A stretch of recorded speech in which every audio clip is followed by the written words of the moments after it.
What is going on, YouTube and Diablo fans? My name's Andreas, and as always, welcome back to Mana and Motherboards. So, just to get it out the way, I am feeling incredibly sick at the moment, so please excuse me if I'm sneezing and sniffing and snotty and all of that. And with that out the way, let's carry on with what this video is going to be about today. So the other day, we did a small little starter guide for new and returning players getting into the new Diablo 4 Lord of Hatred expansion. And whilst we made this video, we were busy with our journey, probably about level 30 or so, through the campaign and on our way to level 70. So what we would like to do now is just revisit that sort of starter strategy and guide with some of the new insights that we have picked up along the way on our road to level 70 and finishing the campaign for Lord of Hatred. So we are level 70 now. I'll show you there, or we're into the Paragon levels, which means we are level 70. So firstly, what you need to do jumping into the new season for Lord of Hatred is making a new seasonal character, and you're going to want to make a seasonal character as there's no benefit making an Eternal Realm character at this point in time. You might as well just do seasonal, and you get a lot more sort of perks and things going on with the seasonal journey as opposed to making an Eternal Realm character.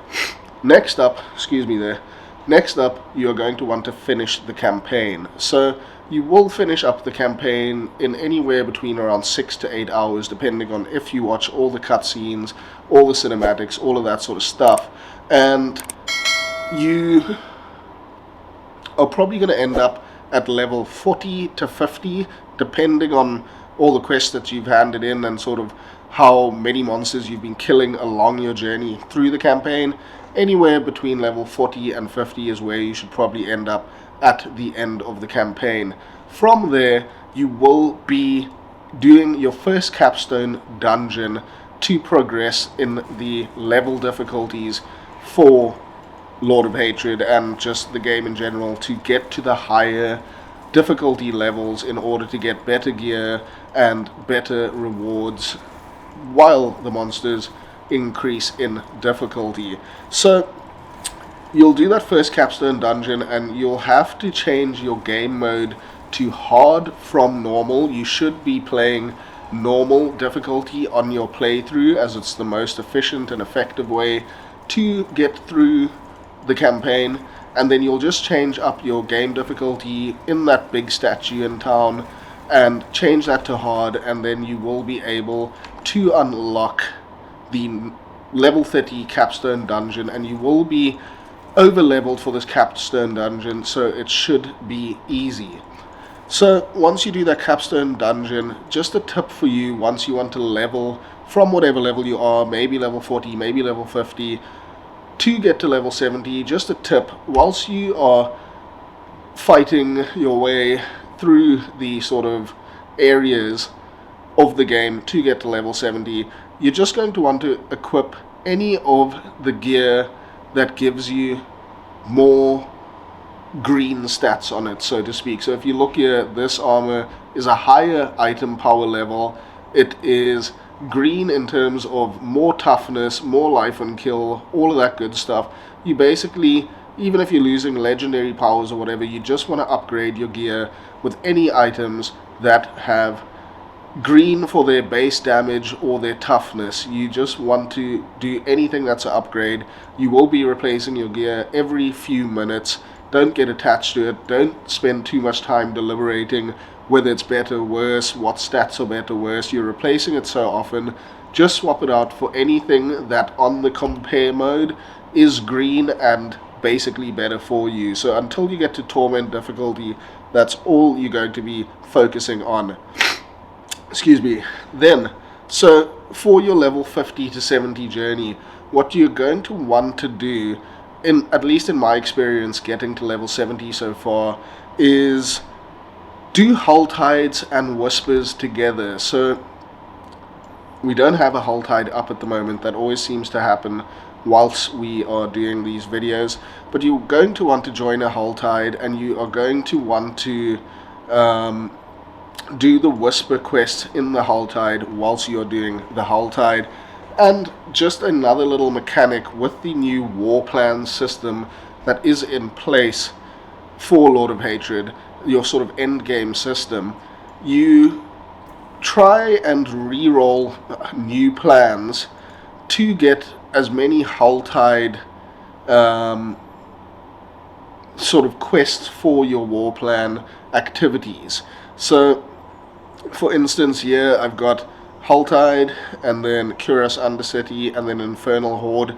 You do want to skip Infernal Horde as much as possible, because your reward in terms of experience is little compared to the time investment in doing the Infernal Hordes. Infernal Hordes take very long and don't give you a lot of experience in return. So you want to be doing as many Helltides, even Undercity, other things like that, in your quest to level 70, in your journey to level 70 as much as possible. So use the war plans if they are offering you nice Helltide activities, and re-roll them to get as many Helltides as possible. And basically I found the leveling journey to be very fast. It took maybe an hour and a half, 2 hours to get from level 50 odd to level 70 by just doing the war plans with as many Helltides as possible, as well as handing in the whispers as you go along, because you get a great deal of experience through that, as well as handing in your war plan when you finish that. So just doing Helltides, whispers, and war plans incorporated together, in my opinion, is the fastest way to level 70 from finishing the campaign. So in total, I've played for about 10.5 hours to get to level 70, Paragon level 2, and we did the campaign and watched every cutscene, every conversation, every cinematic, so you could probably cut out a good hour to 2 hours of that if you decide to skip those scenes in the campaign. So it should take you anywhere between 8 to 10 hours to get to level 70, starting fresh for this new Lord of Hatred expansion for Diablo 4.